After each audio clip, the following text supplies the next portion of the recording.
You know, in some ways, Russian is more systematic, more predictable than English. Let's talk about one of those ways. To ask about a place, we can use these words, where and где.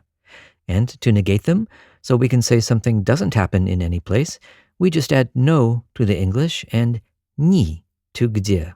Nowhere, нигде. So far, so good. Let's try another question word, как. We can just add ни to the Russian to get никак. And in English, well, we could add no, though this word know-how isn't exactly standard English.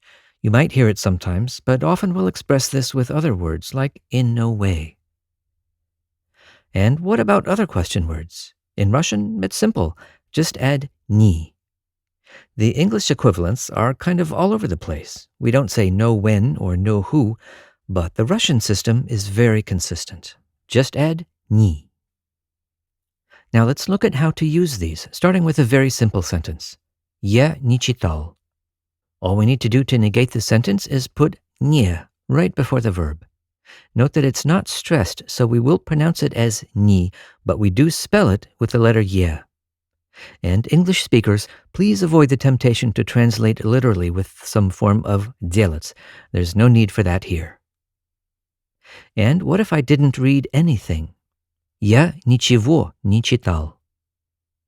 Notice here that we have the negative ничего, and we do still use не to negate the verb itself. If your native language is Spanish or Czech or Middle English, if you're an older student, this double negation won't surprise you. In modern English, we only see this in informal styles. I didn't read nothing. But in Russian, we use multiple negation in all styles. It's a mistake not to use it. In fact, we can have even more negation. Я никогда ничего не читал. Я никогда ничего не читал ни с кем. Let's take a closer look at this last example. Notice how if we use a preposition, it comes in between ni and the question word, and the three parts are written separately, ни с кем, though we do pronounce it as if it's one word, ни с кем, with a stress on that last syllable. A few more examples. Я ни с кем не работал. Я ни о ком не писал. Я ни о чем не думал. At this point, you've noticed that we might need to decline the question words for case. We'll just choose whatever case we need for the context and add ни. A few more examples of this. Ни у кого нет денег. Они никому не помогали. Он ничем не интересовался. Она ни о чем ни с кем не говорила. And you may also have noticed that this word ничто is grayed out here, and it hasn't come up in any example sentences.